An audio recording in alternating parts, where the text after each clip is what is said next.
Então, Newton César de Oliveira Santos chamando. Presente? E estou, vamos nessa, Roberto. Tudo bom? Tudo em paz, e aí, cara? Tudo bem também. Então, aqui, acho que está gravando e vamos embora, velho. Tá, Então, mais um episódio de Contatos Insólitos, episódio número 30, cara. Olha, fantástico. chegamos ao 30º. Quem diria? E o Chegou? tema de hoje, né, também para fazer jus, né, a esse número aí, da consciência analógica para a consciência digital, né? Bom tema. Então, eu vou tentar explicar aqui do que se trata, na verdade, essa proposta de discussão, né? E aí depois a gente, como sempre a gente faz, pega a partir daí e desenvolve, né? Mas a ideia, cara, que eu estava pensando outro dia era a seguinte, né? Se a gente avaliar aí a história da civilização humana, e principalmente a gente pode pegar desde a época da Revolução da Agricultura, mas essencialmente da Revolução Industrial para cá, e agora nos últimos, sei lá, nos últimos 30 anos aí, a Revolução Digital, né, cara? Na medida que a revolução tecnológica está se desenvolvendo num ritmo que a gente não consegue acompanhar mais, né, de uma forma exponencial, e esse desenvolvimento todo não está sendo acompanhado, por exemplo, pelo desenvolvimento de nossas consciências. E como é que essa dicotomia aí, essa bifurcação, digamos, pode nos trazer de problemas ou, de repente, soluções ao longo do caminho. Essa é a discussão que a gente vai ter depois, se a gente conseguir abarcar isso de uma forma minimamente coerente, né, cara? Então, eu queria explorar isso, porque os filmes de Hollywood, cara, sempre retrataram o ser humano no futuro, né? No futuro distante, explorando o espaço, explorando outros mundos, mas com o mesmo tipo de comportamento super limitante, né? Continuando aqueles seres, né, com aqueles problemas de inveja, de rancor, de vingança, né? Assim, atuando, embora a tecnologia seja avançadíssima, atuando em relação ao universo que estaríamos explorando nesse futuro fictício, da mesma forma, utilizando a mesma mentalidade, a mesma visão de mundo atualmente, mas nesse futuro fictício, uma visão de universo completamente egoísta, limitante, né? Enfim, eu acho que fica uma dicotomia muito grande, né? Como é que essa tecnologia se desenvolve tanto e o ser humano continua sendo o mesmo tipo de idiota? Pelo menos aqueles que são retratados nos filmes, né, cara? Como é que isso é possível, né? Será que não chega uma hora que essas coisas começam a se entrelaçar e a tecnologia e a consciência passam a se misturar uma com a outra? Ou não, é da forma como Hollywood retrata mesmo? É a única forma possível? Estamos assim tão perdidos? Ou a nossa falta de imaginação, a nossa falta de criatividade é tamanha que a gente não consegue enxergar nós mesmos de uma forma diferente, né? Então, essa é a proposta da conversa de hoje. Eu abro o caminho para que você jogue o cascalho para que você agora venha com asfalto para pavimentar essa conversa. Não, primeiro, duas coisas e um pedido de digressão. Primeiro, você colocar como a gente se comportando como mesmo idiota é ótimo, porque está no resumo também, que eu achei ótimo. Segundo, isso é uma boa pauta também para a gente depois abrir o leque e comentar sobre o contato, porque uma das pedras fundamentais que foi propagada seria: se essas civilizações conseguiram transcender a elas mesmas, que é uma das frases que eu gosto de usar, e poder chegar ao nível de contato, elas teriam que necessariamente terem transcendido uma série de problemas conscienciais. Voltaremos lá, mas antes eu queria fazer um pedido de desculpas. Putz, Por vamos lá. quê? Meu segundo livro foi escrito no ano 2000, chamava-se A Hora e a Vez do Leitor, subtítulo A Função de Ombudsman da Folha. Foi um livro que eu escrevi como trabalho de conclusão de curso, do curso de jornalismo. Putz, além de ganhar 10, foi eleito o melhor trabalho de conclusão de curso da faculdade. Por acaso eu tinha um prêmio lá, ganhei a grana, foi muito legal. E foi bacana porque eu estava com 36 anos e achava que não ia conseguir trabalhar como jornalista, então aquele lá seria o meu retorno. E foi muito legal, é jornalismo puro, é lindo, maravilhoso. Mas aí você e os seus ouvintes perguntam, e daí? E daí é que, com aquele livro, eu aprendi que no jornalismo e na vida, quando a gente comete erro, é importante reconhecer, admitir e consertar. Então, rapidamente, na semana passada, no nosso papo, eu dei a entender, caindo no estereótipo, que os indianos, na sua maioria, são vegetarianos. Eles não matam e não comem carne. Okay. Isso é um erro factual.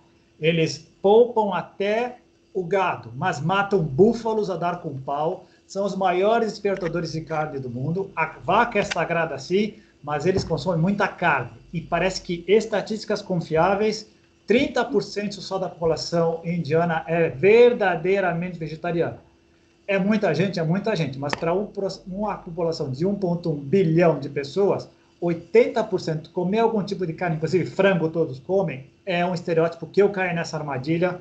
Peço desculpas, fecho parênteses, bora lá. Okay. Cara, eu fiquei pensando no que você falou, verdadeiramente, putz, filme de ficção científica, 9 em 10, a gente tá com as mesmas picuinhas, ciúme interplanetário, inveja cósmica, não tem erro. Eu tentei procurar exceções, né? Por dois aspectos. Primeiro, parece que a gente tem muita dificuldade de se ver livre desses fantasmas, desses monstros que nos assolam desde a época das cavernas. E é sempre uma minoria. É sempre, às vezes, é o capitão, é o líder que consegue ter uma visão maior e mais digna. O resto fica naquela picuinha danada. Mas eu fiquei pensando no Star Trek, por exemplo, que teria, por exemplo, as diretivas, como a primeira diretiva de não interferência, de exploração, de respeito, que é por acaso a que eu mais gosto e que tem essa preocupação de uma formação educacional anterior e parte do pressuposto. Existe a Federação Unida dos Planetas. Então, eles conseguiram resolver o problema na Terra, básicos, e outros planetas se juntarem para ir para fora. Então, os idiotas passaram a ser os Klingons, os Borg, os Romulanos, etc. E a gente levando a moral e os bons costumes. Década de 1960. Então, havia lá aquele movimento hippie, aquele movimento de nova era. Acho que foi daquele bojo que muita coisa foi. Mas, fora isso, o mundo, a Terra utópica, ela é distópica, né? A gente está com todas essas coisas e tal. E parece que é uma dificuldade enorme da gente conseguir superar. A gente vai carregar isso por muito tempo. E, sem dúvida, a tecnologia vai muito além do nosso desenvolvimento social. Vai bem além, independe dele, né? Porque, basicamente, ela depende da parte cognitiva. A cognitiva é o cérebro mandando brasa, lançando mão de ferramentas que ficam à disposição e criando produtos, em princípio, para o benefício de todos. Mas a experiência mostra que o benefício é sempre para poucos, ele acaba gerando também, sendo fonte de disputa, discórdia, uma série de coisas, até se alastrar para todo mundo. Falando do Carlos Paz, eu nunca me esqueço do exemplo que ele costumava dar, que era clássico nas palestras dele. Olha que maravilha que é a operação de transplante ou de aquelas operações delicadas de cérebro, fantástico. Mas quantas pessoas têm acesso, né? Quantas pessoas estão na fila? Quem fica em primeiro lugar? O Brasil, por incrível que pareça, até é meio exemplar nesse aspecto. Tem uma fila que é razoavelmente respeitada em alguns pontos, mesmo que você tenha muita grana, você não consegue. Mas, em geral, olha o que está acontecendo com a vacina agora, que é o grande laboratório mundial, né? A gente fica sabendo que tem políticos, gente rica tentando furar fila, quem tinha mais dinheiro comprou mais lotes, enfim. Parece que esse senso, como você colocou, idiota do ser humano, que eu coloco como homo estúpidos, tende a prevalecer, talvez por tudo que a gente já falou, porque é difícil, porque é muito básico, o medo tá aí, o medo de eu morrer, o medo de eu sofrer consequências, não entender, não ter espírito de coletividade, espírito de grupo, de corpo, né, que a gente perde muito, a pandemia está mostrando isso. E seguramente, se a gente não resolver isso e sobrevivermos a nós mesmos, nós vamos chegar no cosmos, no espaço com isso. Né? Essa é a batalha, essa é a grande batalha que a gente tem. Né? Esse aspecto, acho que o mais visível, né, cara, desse tipo de discussão, mas também eu acho que válido também um outro aspecto, que é o próprio desenvolvimento do cérebro, né, cara? Como é que isso se deu ao longo da história? A gente não tenha, talvez não, com certeza nós não temos condições de avaliar isso do ponto de vista fisiológico, o que alterou, o que mudou de fato, né, cara, ao longo da história, mas eu acho que também isso contribui de uma certa maneira, né, cara, para a gente migrar, digamos, dessa consciência analógica, que ela é mais bruta, ela é mais, enfim, como matéria-prima, uma coisa mais bruta, digamos assim, por uma consciência digital que eu avalio como uma consciência mais precisa, mais qualitativa do que quantitativa, né? Também fazendo uma conexão com o papo que nós tivemos na semana passada sobre o minimalismo. Então, eu acho que tem esse aspecto do desenvolvimento do cérebro e o desenvolvimento da consciência também, de uma certa maneira, estaria atrelado a isso, né, cara? Então, como é que a gente poderia fazer essa transição, né? E perceber que o ser humano, ele deve sim evoluir ao longo da história, né, cara? Como indivíduo, como um ser humano de verdade, né, cara? Não apenas do ponto de vista tecnológico, das ferramentas que são utilizadas, né? Mas, de fato, de que forma que essas ferramentas foram alterando o ambiente e de que forma todas essas alterações nos afetam e nos obrigam a enxergar tudo ao nosso redor de uma forma também diferenciada e não enxergar o mundo ao redor e nós mesmos, né, sempre da mesma forma, né? Que eu acho que é isso que esses filmes, você mencionou uma exceção, que é Star Trek, mas na maioria dos filmes que nós vemos, os filmes hollywoodianos que tratam desse tema, que são incapazes de enxergar o ser humano de uma forma diferenciada, né? O ser humano que evoluiu, sim, que está dentro de uma sociedade mais avançada, mas isso extrapola simplesmente a questão tecnológica. As pessoas se relacionam de uma outra maneira, existem melhorias na forma como as pessoas se dirigem umas às outras e tratam umas às outras, né, cara? Falta esse link aí. Inclusive, bem lembrado, eu gosto de filme de ficção, a gente assiste, eu não gosto dos filmes que são aqueles distópicos, e a maioria começa assim, depois de uma hecatombe nuclear, depois de um não sei o que lá, geralmente a gente vai para o buraco e aqueles que restam vivem em gangues e tentando sobreviver, né? Esses eu não gosto, mas é o que se espera, é aquilo que a gente vem falando, a gente sobreviver a nós mesmos. Você colocou aspecto cerebral, que isso é uma discussão que a gente já teve e voltará a ter. A relação cérebro e consciência, que nós vamos chegar lá. Mas mesmo a parte cerebral não deu conta de acompanhar 12 milhões de anos funcionando de um jeito e nos últimos 12 mil numa exponencial violenta que ele não consegue acompanhar. Então, não dá para acompanhar.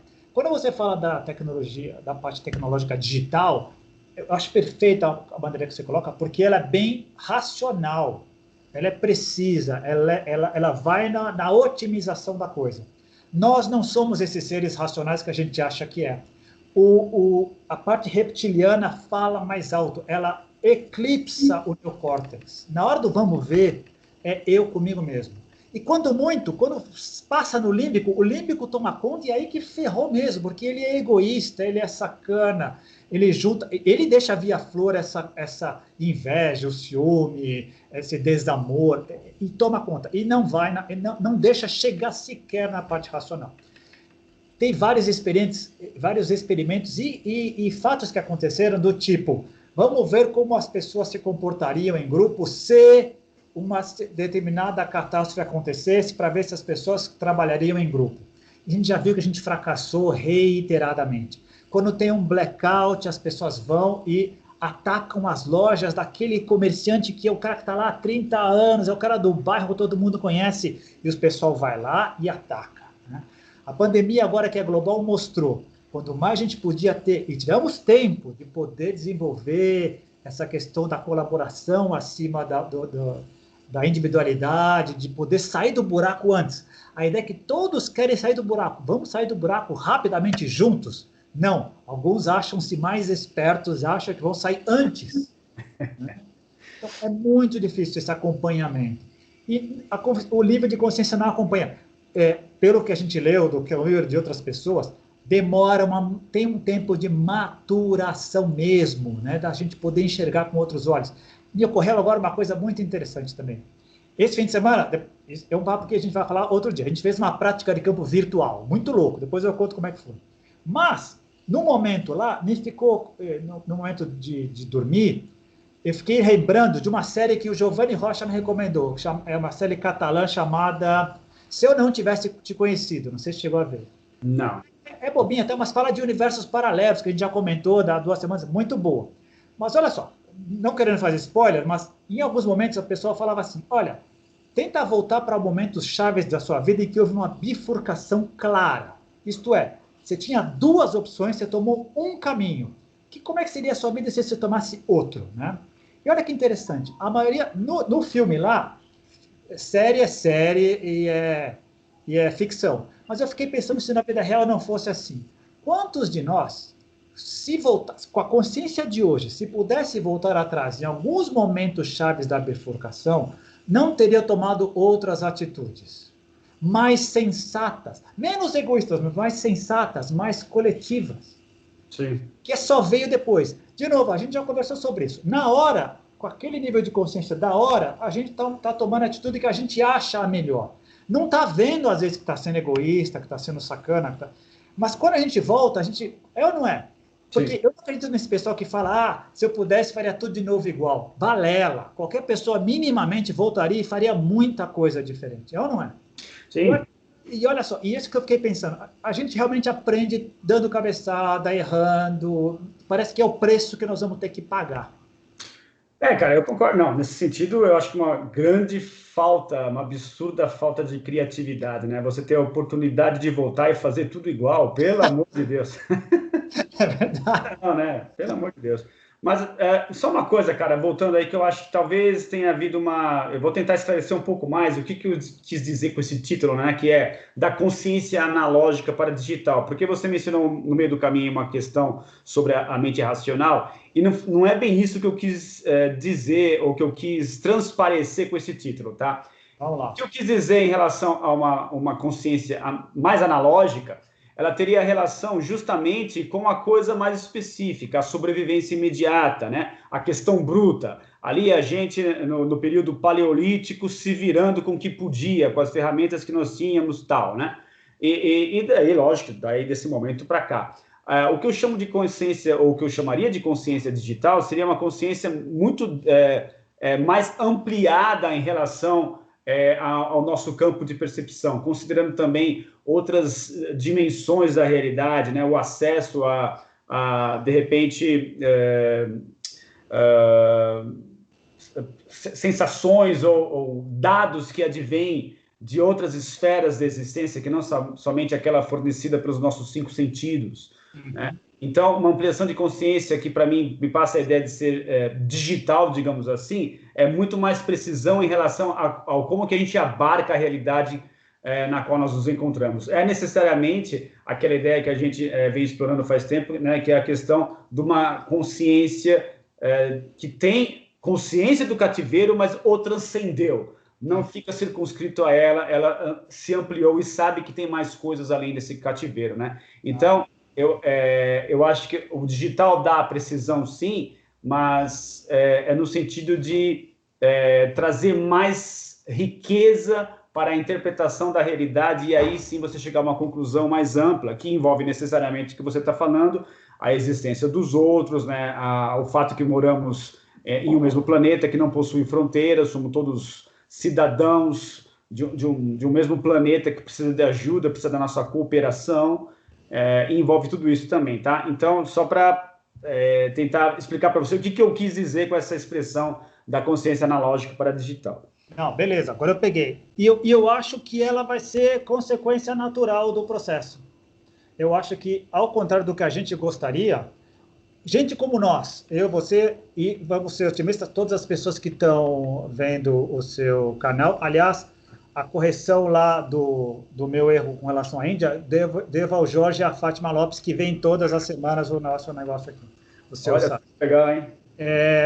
Eu acho, qual é a diferença entre nós, vamos dizer assim, nós, as pessoas que escolhemos crescer espiritualmente, escolhemos desenvolvermos a nossa parte de consciência com relação às outras pessoas. A gente acelera um pouco esse processo que seria inercial. Ele chegará lá, eu acho que ele chegará lá se a gente não se destruir antes, mas a gente gostaria que fosse mais rápido. E parece que ele só é mais rápido quando as pessoas tomam a iniciativa de serem proativas e fazerem isso. Porque, concorda, tem um custo. Você agora, até como facilitador de um processo de transformação social, está vendo como é difícil.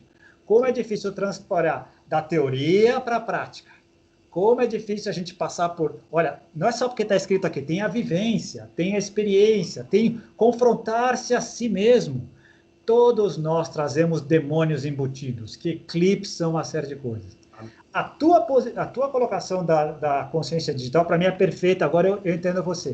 Mas eu acho que ela chegará lá, inercialmente, se a gente não se destruir, mas pessoas como nós estão tentando acelerar esse processo, não por osmose, mas dando exemplos, atuando no mundo e tentando criar aquela massa crítica, que seria 10% da população, que de cima para baixo começaria a fazer uma influência para descer e poder influenciar as outras pessoas de alguma maneira.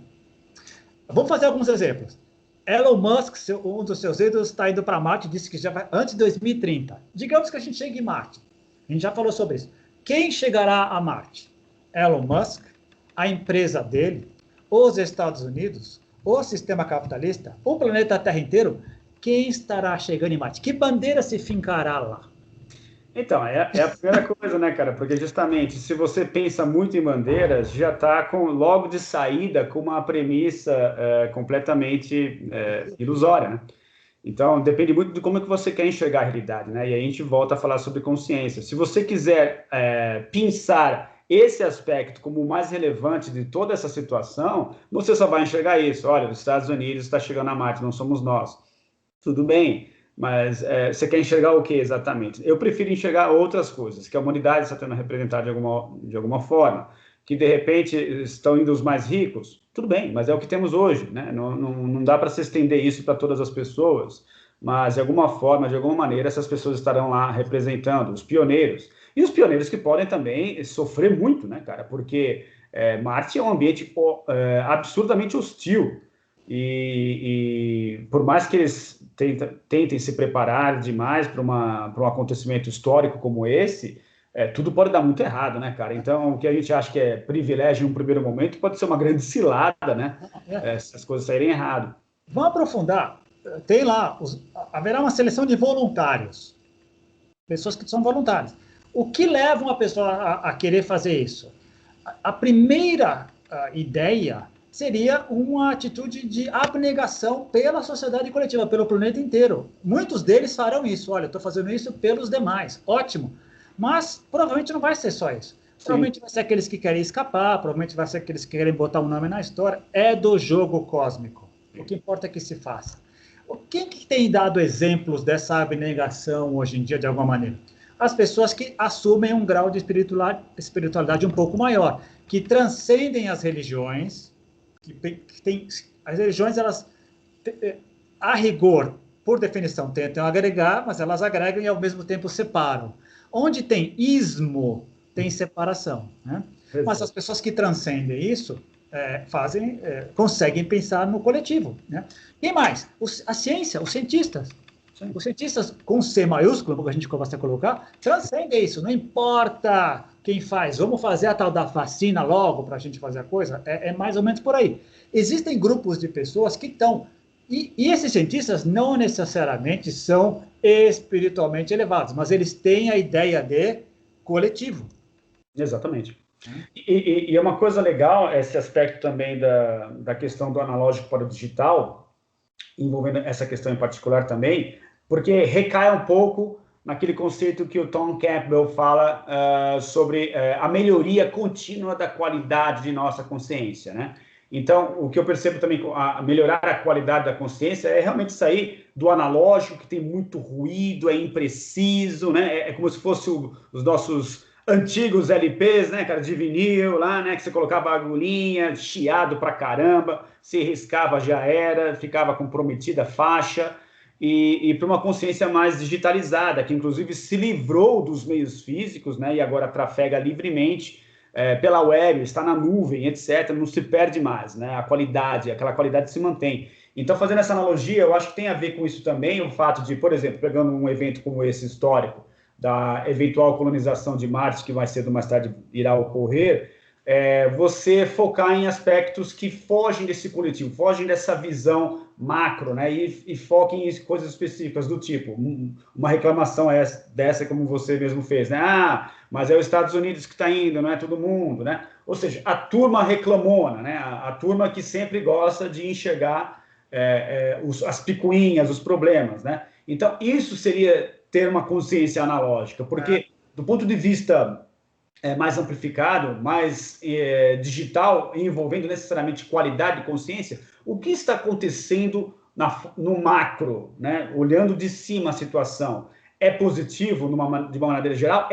Tem alguns efeitos colaterais indesejáveis? Tem, mas é do jogo, não tem jeito, a gente tem que considerar isso e não parar por aí, porque a coisa tende a se desenvolver e essas distorções, essas sujeiras, digamos assim, esses problemas de comunicação que são típicos de uma comunicação analógica, né, tendem a desaparecer com o tempo na medida que mais pessoas entrem nessa vibe, digamos, nessa corredeira aí em direção a uma consciência mais digital no futuro, né, cara? Não, achei perfeita a metáfora, a analogia, e mais, tentando agregar, qualquer atitude, qualquer movimento que tenha como objetivo trazer benefício para toda a coletividade, ela é digital. Agora, como é que ela tem funcionado, pegando até o teu exemplo do LP? A tecnologia surge, existem os early adopters, os primeiros que chegam e abraçam direto e aperfeiçoam. Ela não é para todos no começo, porque ela vem com uma série de problemas, ela precisa ser testada, aperfeiçoada e purificada. Esses early adopters, eles vão e começam a fazer isso. Uma resistência gigantesca, a grande maioria, por quê? Porque o velho funciona muito bem. O velho funciona muito bem. A minha vitrola é boa. Tá aqui os meus discos. Mas, com a massificação, com a facilitação, fica cada vez mais fácil utilizar, os preços vão barateando, começam a trazer benefícios para todos. Puxa, não preciso mais carregar 20 long plays, eu posso carregar um CD, eu posso carregar várias coisas, eu posso carregar um iPod com 1000 músicas, e aí começa a descer sociedade abaixo, até que todos se sintam beneficiados por isso, quando todos são beneficiados. Né? Eu ainda posso ter a opção de ter minha vitrolinha? Pode, mas ela é um luxo, uma coisa sua. Se você quiser ter 1000 músicas guardadas de um artefato, você pode e é acessível para você. Essa é a ideia. Mas sempre vai ter uma resistência ali por baixo. Porque as pessoas são assim, não tem jeito. Um exemplo prático disso também, cara, que envolve tecnologia também, isso eu vivi, eu posso te dizer, te garantir que de fato aconteceu, foi logo no início da telefonia celular no Brasil, que eu trabalhava numa empresa que fornecia infraestrutura para essa área, então o mercado estava muito agitado naquela época, que foi em 98, entre 98 e 2000, né, que bombou aqui no Brasil. E as pessoas, no momento que a gente se encontrava em algum lugar para montar aquela torre, que é a estação rádio base, que é aquela torre, nos bairros, logo no início, cara, como era muito novo, era uma novidade na época, um monte de pessoas com baixo assinados, querendo dizer que não era legal estar montando ali no bairro uma torre com aquele tipo de tecnologia, porque poderia causar câncer, e as pessoas eram veementemente contra, não queriam. Já na época queriam que o celular funcionasse, né? Mas não queriam uma torre nas proximidades e tal. E muita gente contra, etc. E hoje ninguém vive sem celular, né? Como você estava falando, né, da difusão de cima para baixo, hoje a base se beneficia muito disso. Tanto é que até as classes mais desguarnecidas, todo mundo tem um celular, né? Você pega lá o continente africano, os países estão em condições, muitos países com condições bem difíceis, mas a maioria tem telefone celular, ainda que não seja o último tipo, seja um celular velhinho, mas todo mundo tem um celular. Então, de uma forma, a tecnologia, ela funciona dessa maneira, né, cara? Por mais que no começo poucos sejam os early adopters, aí com o tempo isso vai se espalhando e os benefícios daquilo vão se infiltrando na sociedade de uma forma que muita gente, inclusive, nem repara, né? Está utilizando e fala mal. Muita gente gosta de falar mal, por exemplo, da exploração espacial, porque estamos explorando o espaço, gastando dinheiro com isso, que a gente poderia, de repente, estar dando comida para os mais necessitados, etc. Esse tipo de argumento super velho aí, que sempre ocorreu, né? Cai por terra em situações como essa, né? Porque muito do que fazemos hoje advém, né, da tecnologia que foi sendo utilizada para a exploração espacial, né? Eu acho que você tocou no ponto X, ou pelo menos num deles, que é a capacidade, ou às vezes a incapacidade, de conseguir fazer a comunicação chegar, a informação chegar, que isso vai beneficiá-lo desta maneira. Hoje, quanto a gente ouviu no começo, vamos voltar um pouco mais tempo, Bill Gates, não, eu quero um computador na casa de todo mundo. Quantas pessoas disseram, isso é irrelevante, quem vai querer ter um computador em casa? E 10 anos depois, todo mundo tinha seu computador em casa. Um celular hoje, quantas pessoas disseram, eu não preciso disso, não vou usar nunca. Hoje, você falou da África, hoje, graças ao telefone, milhões de pessoas não estão na miséria, são apenas pobres e podem sair da pobreza graças à possibilidade de um sistema de pagamento como o nosso Pix ou PicPay. Eles podem abrir negócio com isso, a renda pode chegar, ela não precisa sair de um banco, num pacote, num malote para ajudar essas pessoas. Isso eles estão sendo beneficiados diretamente. A NASA dedica horas e dinheiro para comunicação, para educação das pessoas, porque ninguém entende em que me beneficia criar uma estação espacial. A gente precisa às vezes tem que decupar mesmo, tem que dizer para as pessoas devagarinho, olha, aquela tecnologia lá traz para a gente coisa aqui, a gente aprende coisas lá que vamos ter aqui, um dia nós estaremos lá, tudo isso, mas quem não tem, aí às vezes é problema cognitivo mesmo, algumas pessoas não têm alcance, algumas pessoas não conseguem enxergar além do bairro dela, além das necessidades dela, é do jogo, como a gente costuma dizer, mas faz parte desse processo educacional de levar essa informação para mostrar a importância dessas coisas. Há dinheiro e há investimento para tudo, é que ele é mal distribuído. Ele é mal distribuído, mas há para tudo, não dá para frear certas coisas, certos impulsos nossos. Quem é que não quer conforto? Se a gente tivesse superado essas picuinhas típicas de parte límbica do cérebro, a gente teria comida para todos, acomodação para todos, diversão para todos de uma certa maneira. É que a gente não conseguiu superar e o cara precisa de 2, mas eles não se contentam enquanto não tiver 10. A gente supera isso, mas a tecnologia nos dá essa condição. A ciência nos catapultou em termos de esperança de vida. Sim. E continuaremos indo. Agora, tem outros problemas que a gente pode falar. Se a gente não conseguir absorver essa analogia que você falou da tecnologia analógica para as nossas vidas e para a nossa consciência, e na ocasião da singularidade com as máquinas em que a gente estiver interatuando diretamente com elas, e elas tiverem esse mesmo comportamento imbecil e utilitário como nós, desse negativo, muitos de nós vamos ser considerados por elas como irrelevantes. Exatamente. E caímos nessa besteira. Se a gente transpor para elas essa parte nossa ruim, estamos liquidados. Aliás, em vários filmes de ficção científica e distópicos, é esse cenário que se vê. Exatamente. É sempre o pior cenário. É de que o monstro vira-se contra o criador, a criatura vira-se contra o criador e miau. Exato, cara. E justamente que nesse ponto entra talvez a falta de referência, né, cara? Eu acho que muito desse tipo de retratação ou de cenário que é jogado para frente em relação à humanidade, ele também advém, essa falta de criatividade em relação a imaginar um futuro diferenciado, acho que advém da falta de referências, né, cara? E aí, justamente nesse ponto que eu acho que entra as nossas experiências com os guias, né, cara? Porque eles são o contraponto, de fato, de uma referência diferente de um futuro que efetivamente deu certo, né, cara? E por mais que esses contatos não tenham sido da maneira como nós gostaríamos, ou na profundidade que gostaríamos, ou na intimidade que gostaríamos, eu acho que só o vislumbre aí nos dá, para quem sabe pensar, refletir a respeito em relação ao que de fato está ocorrendo ali, uma oportunidade muito grande de a gente ter uma referência completamente diferente e as que eu tive ultimamente, nos últimos 4 anos aí, de como está realmente muito bem entrelaçada essa questão tecnológica com a questão consciencial. De uma forma que até fica difícil perceber onde que termina uma e onde que começa a outra. Para mim fica muito difuso, assim, né? Então, acho que esse é um aspecto importante para a gente também perceber, né? A falta de referência nos joga sempre, né, para a questão negativa, mas sempre na nossa civilização terminamos em guerra, terminamos, né, de uma forma catastrófica, enfim, que não deu certo e, obviamente, se a gente for fazer uma projeção para o futuro, é isso que nos aguarda, né? E se de repente tem uma referência diferente, mas existe a possibilidade, isso não é uma utopia, existe uma possibilidade de vocês darem certo porque nós demos certo, né? Eu acho que esse é um ponto legal também a gente levar em consideração.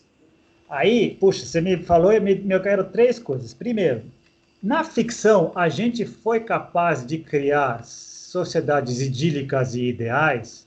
Sim. Eu me lembrei, você estava falando, eu me lembrei de um filme, acho que em português chamava Horizonte Perdido, mas era a ideia de um Shangri-La, da década de 70. Um Shangri-La, todo mundo vivendo em harmonia, tinha água para todo mundo, comida para todo mundo, trabalho para todo mundo. É possível pensar nisso, conceber? É. Para 9 bilhões? Fica difícil, mas daria. Se a gente conseguisse um outro tipo de rearranjo social, ou pequenas comunidades. Então vamos procurar pequenas comunidades hoje que talvez vivessem nesse mundo idílico. Será que existem? Olha, com o mínimo de tolerância ali para alguns casos de violência patológica, tem vários grupos. A Escandinávia, o Butão, quando eles fazem aquela classificação de, ao invés do PIB, Produto Interno Bruto, mais felicidade interna bruta, com a graduação que eles colocam, alguns chegam a níveis muito altos. São perfeitas? Não. Mas tem um nível de respeito, coesão social, educação e tal, invejável. E foi construído. A Escandinávia era tudo viking há 500 anos e tal. E olha o que são hoje. Então, dá para chegar lá lixando, polindo? Teoricamente daria. Vamos pegar a parte oriental, que é espiritualizada bastante? Eles são livres de problemas? Não, tem um monte de problema. Os monges, que a gente admira muito, budistas e tal, eles não trabalham, eles saem, metade do dia saem coletando comida para serem alimentados, porque eles não cozinham nem nada. E muitos deles não sabem que não podem receber comida de mulher. Então tem um monte de probleminhas, mas dá para ver alguns progressos ali, dá. O nível de violência é menor, enfim. Há soluções que passam necessariamente pela melhoria da qualidade de consciência do nosso amigo, pelo crescimento espiritual, pela visão além de etnocêntrica, multicêntrica e assim por diante. Dá, mas de novo, eu acho que é um processo inercial que demora um tempo longo. Travessão, vamos imaginar 2001, o macaco joga o osso, estamos na nave lá. Vamos falar dos guias. Quando o Carlos Paz, vamos falar do Sixto primeiro. Quando o Sixto vê o Oxalc, que foi o primeiro, e ele fala, eu sou de Morlen, blá, blá, blá, o que ele representa? A ideia que nos vem, ele vem da turma dele lá, ele é um cara que representa uma sociedade, que tem os princípios dele e tal. E ele ainda falava do planeta dele e de uma confederação, uma instituição maior ainda, que tem princípios, regras, inclusive chegou para nós, com todos os mentalismos e problemas que tem, partes do tal do Bredan, que seria parte do código de ética que eles têm. Se eles têm escrito aquilo é por alguma razão. Se tivesse internalizado, talvez não precisasse escrever, enfim. Aí já sou eu que estou loucubrando. Mas quando ele vê isso, a primeira ideia representa uma sociedade. Quando o Carlos Paz vai a Apo e anda por lá e vê as pessoas lá todas andando, que seria o nosso mundo idílico, né? Cada um está cumprindo a sua função, o seu papel. O comandante da nave não é mais importante do que o engenheiro das máquinas, o cara que faz a limpeza, cada um cumpre a sua função harmonicamente. Isso é o nosso idílico, é o nosso ideal. Parece que essa turma conseguiu chegar lá. E todos eles dizem, não foi sem sacrifício. Sim. Não foi sem erros crassos. Segundo a informação que nos chegou, a Apo está todo destruído por fora como um testemunho da insensatez e idiotice deles mesmos. Sim. E não seria o único exemplo. Vários outros contatados disseram isso que aconteceram em outros lugares, mas vamos se restringir à nossa turma. Né? Tem um custo. Eles pagaram, sobreviveram. Muitos talvez tenham sucumbido, né? Você foi muito bem, e talvez em termos assim de sociedade ideal, como você mencionou, inclusive os países nórdicos, né, o que acontece também, cara, é que talvez não seja possível você aplicar isso de uma vez, ou achar que essa coisa vai acontecer de uma vez para o planeta inteiro, né?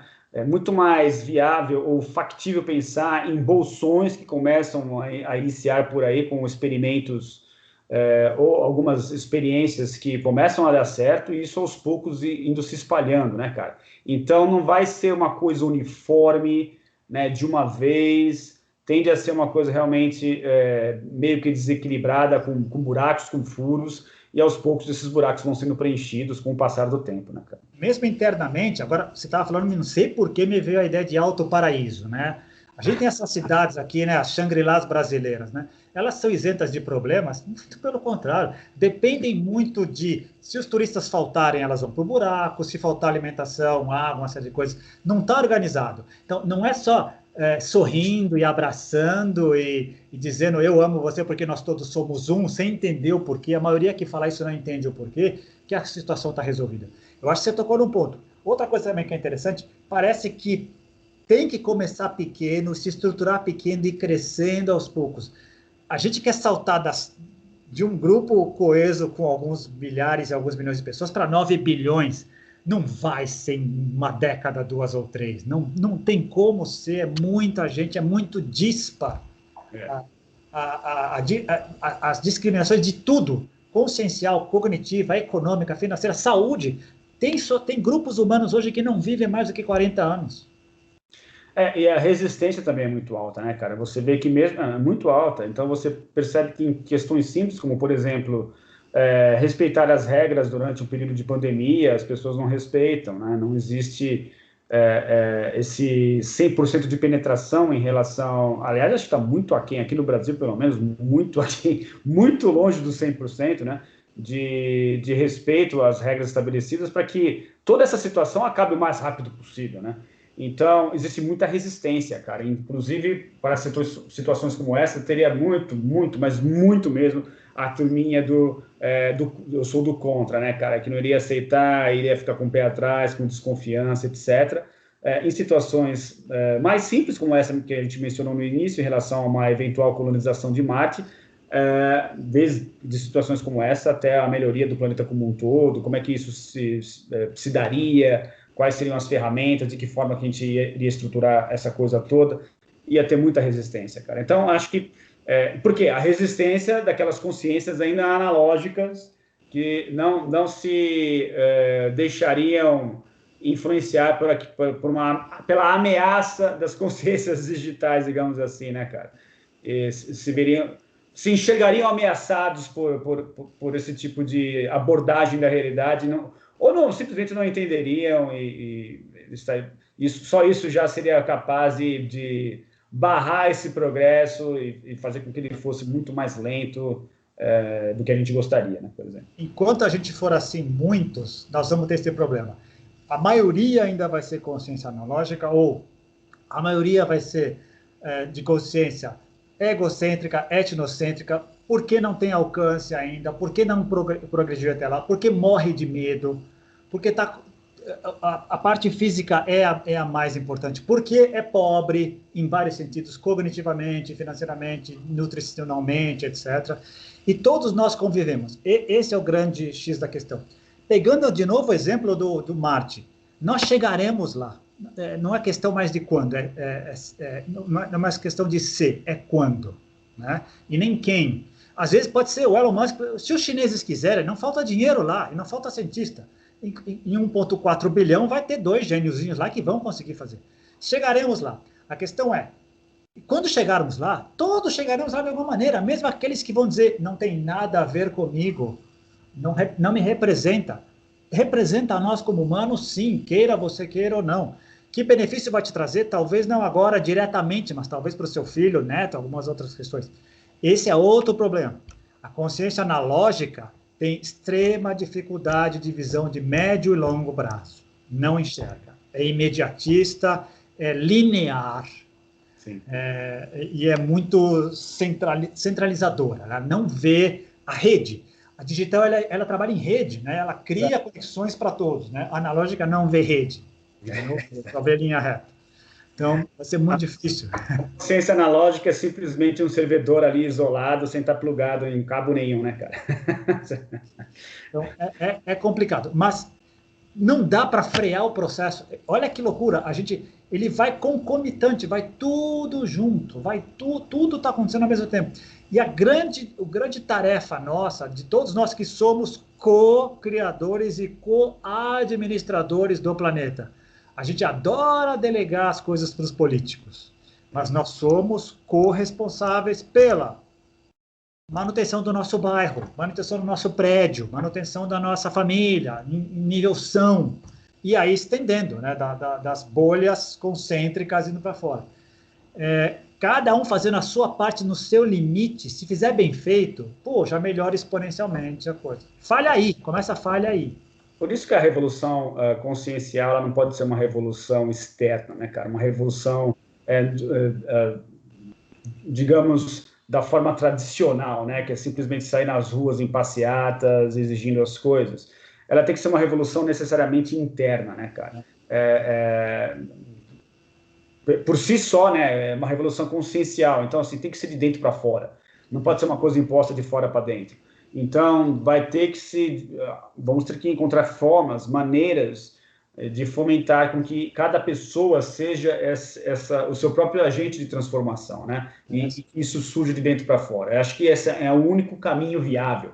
Qualquer outro caminho imposto vai gerar problemas, vai gerar atrito e, consequentemente, violência. Eu acho que tem que ser uma coisa espontânea do ponto de vista que surge dentro de mim a necessidade e eu coloco para fora. Experiências como o Grupo Rama, a Missão Rama e todos os outros grupos de transformação do mundo, o objetivo, no fundo, legítimo é esse. Proporcionar ferramentas de entendimento para que a pessoa se transforme no agente de transformação e a atuação no seu meio. Ele não precisa ser uma Malala Yousafzai, ele não precisa ser uma Greta, não precisa, não é isso. Cuide do seu bairro, da sua casa, já está bom demais. Se isso for bem feito, a coisa vai se expandir. Agora, olha o trabalho que dá. Esse é o X da questão. Olha o trabalho que dá. Por quê? O condicionamento educacional, o condicionamento social do cativeiro em si, ele é monstruoso, gigantesco e sólido. É duro e quebrando. É o nosso trabalho coletivo e conjunto que vai ajudando nós a quebrarmos. Mas algumas pessoas precisam de mais tempo, algumas pessoas precisam de mais paciência, algumas pessoas não serão capazes. Simplesmente não serão capazes. A gente tem que reconhecer que elas têm as limitações delas, por N razões, que talvez não cabe discutir aqui. E forçar, né? Forçar uma questão de fora para dentro seria quase que violentar essa pessoa, né? Porque não existe estrutura ali para que aquela pessoa consiga assimilar aquilo. Bem colocado. Graças a essa impossibilidade, agora eu vou fazer uma digressão aqui. Graças a essa impossibilidade de a gente poder conviver consciencialmente todos juntos, nós tivemos como sociedade que criar leis que impuseram de cima para baixo um mínimo de comportamento de todos para que a gente pudesse, no mínimo, conviver com um mínimo de decência. Do contrário, não ia dar. Né? Por isso que a gente criou coisas como prisões, reconhecendo que algumas pessoas não eram capazes de conviver com os demais. Se ela ficar convivendo com os demais, ela vai trazer prejuízos para a sociedade. E assim por diante. Olha o que acontece agora com a pandemia. Nós não podemos encarcerar essas pessoas que estão fazendo as festinhas e tal. Alguns países talvez possam fazer, mas é a ideia do individual prevalecendo sobre o coletivo. Mas olha que interessante. Vários dos aspectos que a gente vem comentando nos nossos papos, eles acabam se refletindo e se desdobrando. Falamos do negacionismo há algum tempo atrás. Quantos negacionistas agora, depois que perderam um parente ou depois que foram internados, mudaram o discurso? Às vezes, a gente precisa tomar um tombo. Exato. Para parar, olhar, ver o sangue, a cicatriz e aprender. Então, não basta, às vezes, alguém mais velho, mais experiente dizer, para evitar o tombo, às vezes é preciso tomar esse tombo. Assim, respeitando as proporções, né, cara, em última instância, o que os guias fazem conosco, né, cara? Muitas vezes deixam a gente cair. Não, você vai precisar cair, porque eu estou falando uma coisa para você que você não está assimilando, então, só caindo, saindo sangue, se ferindo, machucando de verdade, é que você vai conseguir sair de onde você está, né? Mesmo numa vida humana, 70 anos, 80 anos, 90 anos, melhores hipóteses, aquelas pessoas que se permitiram proativamente crescerem nas várias linhas de desenvolvimento, inclusive consciencial, espiritual, quando ela olha para trás e vê como ela foi imatura e depois foi amadurecendo e olhando e tal, ela percebe que é importante dar trombadas, é importante cair. E isso, às vezes, isso é legal, isso a gente vai discutir um dia, vai ser legal. Até que ponto isso não é transmitido geneticamente, mas pode ser transmitido de outras maneiras, como campos morfogenéticos do Sheldrake, ou de outras maneiras, sociedade a sociedade. A gente falou dos escandinavos. A Finlândia é exemplo de educação no mundo, né? E dá aula para todo mundo. E as crianças finlandesas são mais maduras, menos egoístas, menos homofóbicas, uma série de coisas. Eles encontraram maneira de experimentar neles mesmos e foram lapidando. É possível fazer isso. Já mostraram que é possível. Não é perfeito, porque a perfeição é um conceito, não é uma realidade. Nem os nossos amigos são perfeitos. Sim. Nunca se colocaram nesse ponto. Aliás, o que é a perfeição, né? Exato. Só um conceito. É só um conceito. Só o conceito já ferrou. Inatingível. Mas é possível estados harmônicos mais aperfeiçoados e constantemente alcançáveis. É possível. Estados de equilíbrio dinâmico, né? Isso. Fica melhor classificado dessa forma, né? Haja um equilíbrio, mas que ele não seja estanque. Ele vai estar sempre tendo problemas, ele é dinâmico, depois eu volto e trago de novo. Em todos os níveis de desenvolvimento, cognitivo, espiritual, interpessoal, etc, etc. É possível. O problema é que quando tem 9 bilhões juntos convivendo ao mesmo tempo, enfrentando crises específicas e globais, a gente tem mostrado que não estamos conseguindo administrar bem. Para muitas coisas, nós somos maus administradores. Por N razões. Uma delas, porque boa parte da consciência global ainda é analógica. E eu acho que até um tema também, inclusive, para um próximo papo, cara, que de repente surgiu aqui essa ideia, de repente a gente pode desenvolver isso em um outro momento, que é justamente o que você falou no decorrer em algum momento aí da sua exposição, sobre a questão das pessoas falarem da boca para fora a respeito de jargões espirituais, né? Então, assim, eu sou evoluído espiritualmente porque, sei lá, eu frequento um grupo de meditação uma vez por semana, ou, sei lá, eu li 14 livros esotéricos, eu me considero espiritualizado, etc, etc, né? Obviamente que, numa primeira instância, esses impulsos, eles são externos, né? Então, é através de um grupo, através de um livro, uma coisa externa, mas o quanto que nós introjetamos esse conhecimento, e melhor ainda, o quanto que nós, através de nossas próprias experiências, vemos na prática como é que isso funciona, e aí aperfeiçoamos esse processo, e aí passamos a escrever nossos próprios livros e ajudar os outros ao nosso redor, né? Muita gente confunde isso e a coisa fica muito rarefeita e sem efeito, digamos assim, porque existe essa questão das pessoas transitarem, às vezes, nesses campos sem se aprofundarem na questão que ela é necessariamente de dentro para fora, né?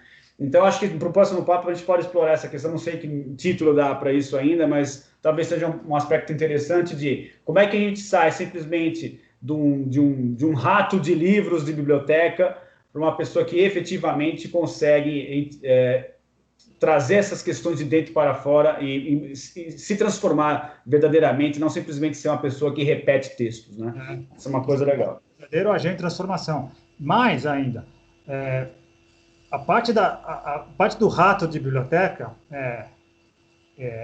ele ganhou um derivado perigoso nos últimos tempos, que é aquela pessoa que acumula bastante conhecimento, às vezes não necessariamente profundo, mas acha que sabe o suficiente para querer escolher o que quer aprender, e quando entra em algum grupo que está formado, o grupo Hammond, por exemplo, nós temos uma proposta, a pessoa quer mudar a proposta, ela mal chegou, exato. Ela mal viu. Isso é muito comum, cara. E está cheio, não só em Hammond, mas em qualquer lugar. A proposta está furada, então não venha para essa, procure outra, não, ela quer mudar aquela proposta.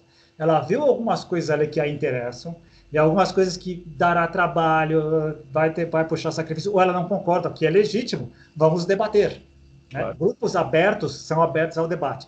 Mas primeiro, veja a proposta. Vamos conversar sobre a proposta. Depois a gente faz a crítica. Isso volta também em outra questão que nós já discutimos aqui, a dificuldade do diálogo. fluente, a dificuldade da troca, e não de eu querer impor o meu conhecimento em cima de você e me negar a dizer, me ouvir, me abrir a qualquer coisa que você tenha a me dizer. Quem é você, afinal, para me dar aula? Afinal de contas, eu tenho 48 anos só de leitura e de Rosa Cruz ou de não sei o que lá, né? Tem esse comportamento também. Também, cara, infelizmente, né? Que aí eu vou falar da parte digital tecnológica, que graças ao desenvolvimento tecnológico de rede deu a essas pessoas a possibilidade delas, no mínimo, terem um acesso superficial a um monte de coisas, né? Que antes era muito difícil, né? Hoje é fácil. Hoje eu dou 2 cliques, eu posso me preparar para a reunião, dando 5 cliques e lendo 5 textos de Wikipedia, tentar guardar e vir lá e tentar defender alguns tipos de aspectos. Claro, num debate profundo, não condensará, não aprofundará e será desmascarado. Mas, quantos submetem, esse é outro ponto legal, quantos submetem a um aprendizado, a reconhecer que eu não sei tanto, que eu preciso aprender, que outros sabem mais do que eu e que eu posso aprender coisas que eu não sei. Esse é um desafio legal.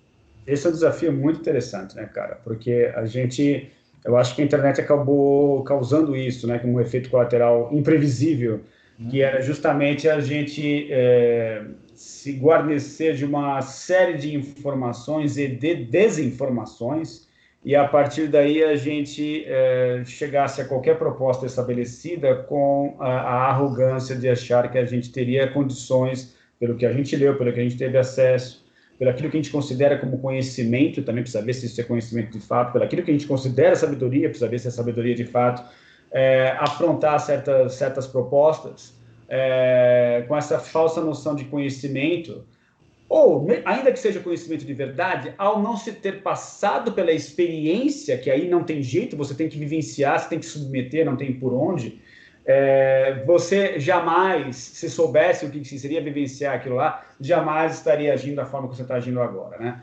Então, é preciso submeter. Meditação, eu falo de meditação para você aqui durante 3, 4 horas, beleza, mas você já sentou para fazer meditação?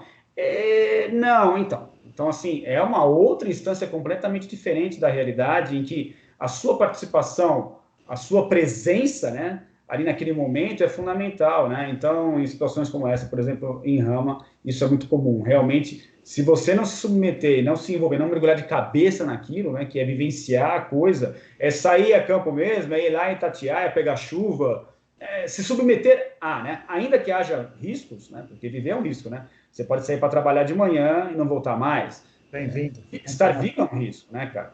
Então, aí realmente fica muito difícil. Você que falou para mim outro ponto que para mim é chave, que é a parte experiencial. É possível pessoas virem com uma bagagem intelectual cognitiva gigantesca e talvez maior do que aquelas pessoas que estão ali facilitando? Sem dúvida, sem dúvida. Mas eu pego até como exemplo, que eu me lembro da minha primeira reunião com o Diego ali, quando eu cheguei o cara tinha 12 anos de ramo, né? Então, no mínimo, respeita a bagagem experiencial daquele que está falando com você. Não importa se ele cometa erros de português, não importa se ele não tenha todos os conceitos decorados, não importa. Mas, no mínimo, respeita aquela bagagem que o fez estar ali na tua frente. Essa falta de respeito é uma das coisas que me incomodava muito no passado. Hoje não, eu já tenho pena de quem não tem isso, eu acho que a pessoa é ignorante e tal, mas acontece muito essa falta. E pague para ver. Antes de ficar discutindo por que eu tenho que fazer isso, ouça o que o cara está fazendo, experimente para ver, tem uma razão. Se o teu argumento for legítimo, você mudará a coisa, fique tranquilo, mudará. Mas pague para ver, né? Também muita questão do julgamento, né? Que é mais um aspecto característico da consciência analógica, né, cara? A questão do julgamento, né? Eu já sei o que é, vou definir, é isso e acabou, né? E eu acho que a consciência digital é muito pelo contrário, né? Você vai sair de fora daquela situação, vai tentar enxergar isso da forma mais macro possível, né? E tentar entender o que está acontecendo de fato. E aí você perceber que não dá para definir às vezes, ou que você pode definir momentaneamente, ou se você definir naquele momento, você vai estar cometendo uma grande injustiça, é melhor então deixar em aberto, né? Isso faz parte também, eu acho, do amadurecimento da consciência, né, cara? Que a gente chamaria do encaminhamento da consciência do analógico para o digital, né? Não, perfeito, acho que é por aí mesmo. Tem muita relação com isso também. Bom, cara, estamos caminhando aqui para quase 1 hora, mais 2 minutinhos. Boa. Então, acho que, cara, já dá para a gente finalizar. Gostaria de agradecer a sua presença e pedir para aqueles que tenham paciência, né, de assistir o nosso canal, dar um abraço aqui para o Jorge e para a Fátima, né, que você disse aí que são telespectadores assíduos do canal, cara. Então, muito obrigado aí pela presença. E pedir para as pessoas que ainda não se inscreveram, para se inscreverem no canal, que isso ajuda bastante a gente, né? Para dar um like aí no vídeo, também, se não gostar, também pode, né, colocar nos comentários. E agradecer a você mais uma vez. Até a semana que vem. Beleza, Roberto. Tamo junto. Beleza, César? Vou te chamar também agora pelo outro nome, cara, não pelo primeiro nome. Cosme. É um nome cósmico, pensou, cara? Grande abraço, cara. Até segunda-feira. Valeu. Até mais. Tchau.